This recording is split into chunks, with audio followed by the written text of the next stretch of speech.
রান্না করবো আজকে হচ্ছে কি গরুর মাংস। দিয়ে দিলাম পেঁয়াজ, দিয়ে দেবো তেল।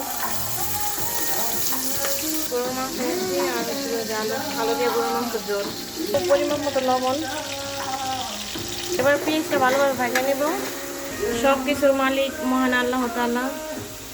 দেখেন এখন কত রান্না করে কত রকমের টাইলস লাগাইছি, আসলে সবগুলোই আমাদের সব কিছুর ইচ্ছা, সব কিছুর মালিক আল্লাহ তাআলা। কারণ মানুষ চাইলেই সব কিছু করতে পারে না, এটা করা সম্ভব না। আল্লাহ যার রিজিকে যা লেখছে, যার যেটা দিব সেটাই সে পাইব। কিন্তু তারপরও প্রত্যেকটা মানুষের ইচ্ছা থাকতে হবে, ইচ্ছা শক্তি থাকতে হবে, চেষ্টা করতে হবে, পরিশ্রম করতে হবে, আর আল্লাহর কাছে চাইতে হবে। আল্লাহর কাছে চাইলে আল্লাহ কোনোদিন নিরাশ করে না। আর যে জিনিসটা নিরাশ করব অবশ্যই সবাই বুঝে নেবেন যে ওই জিনিসটা আল্লাহ তাআলা ভালোর জন্যই যায় নাই। কোনো কিছুতেই নিরাশ হওয়া চলবে না, কারণ আল্লাহ তাআলা যা করে ভালোর জন্যই করে। কিন্তু নিজের মনের ভিতরে একদম ইচ্ছা শক্তি থাকতে হইব, ইচ্ছা শক্তি থাকতে হইব, ওটার জন্য পরিশ্রম করতে হইব। আর কীভাবে ওইটা পাওয়া যায় সে চেষ্টা করতে হইব আর কি। পেঁয়াজটা একটু ভালোভাবে ভাজা নিলে হয় কি, তরকারির কালারটা খুব সুন্দর হয় মাংসর, আর খাইতেও স্বাদটা একটু বেশি হয় আর কি। আর ভাজার দরকার নাই, এখন একটু পানি দিয়ে তারপর দিয়ে দেবো আদা রসুন। এখন দিয়ে দেবো এই যে আদা রসুন, এখানে আদা রসুন পেঁয়াজ সব একসাথে ফিটে আছে, এগুলো দিয়ে দিব।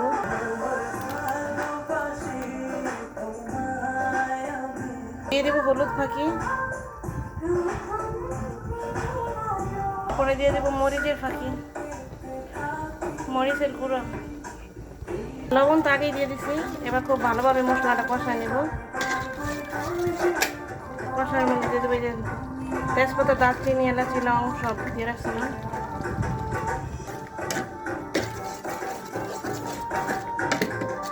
ভালোভাবে কষায় নিতে হবে। এই যে অনেক বেশি ভালোভাবে মশলাটা কষায় নিয়েছি।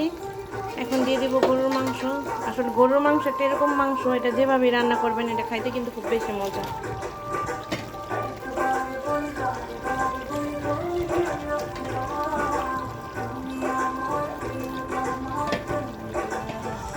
ক্যামেরাটা কেমন জানি সাদা হয়ে রয়েছে, সেজন্য দেখতে ভালো লাগতেছে না, ফ্যাকাশে লাগতেছে।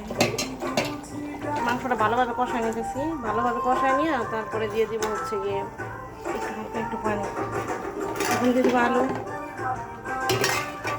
এই যে চুলাটা মাছ তৈব দেখেন, রাইখে গেলে 10-15 দিন থাকে আসি দেশে, তখন আইসে দেখি এই অবস্থা। তো এখানে দামি কোনো চুলা টুলা কিনা হয় নাই, কারণ এখানে আমরা থাকি না, মাঝে মধ্যে আসি।